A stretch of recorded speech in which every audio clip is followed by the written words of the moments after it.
লেবুর আচারটি বানানোর জন্যে প্রথমে লেবুটিকে ভালো করে গরম পানিতে 15 মিনিট ধরে ভিজিয়ে রাখবো। তারপরে তুলে ভালো করে শুকনো করে নেব এবং এরপরে আমরা বানিয়ে নেব এর মশলাটি বানানোর জন্যে নিয়ে নেব মেথি, হলুদ সর্ষে, কালো জিরে, কালো সর্ষে, গোলমরিচ, শুকনো লঙ্কা, লবঙ্গ এবং জায়ফল।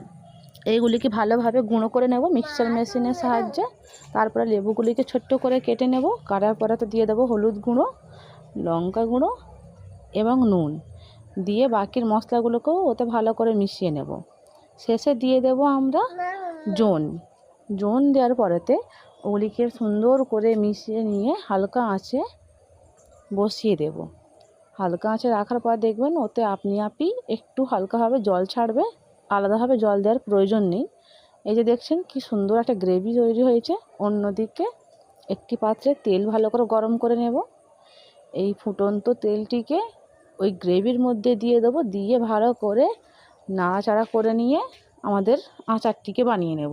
কেমন লাগলো একটু জানাবেন।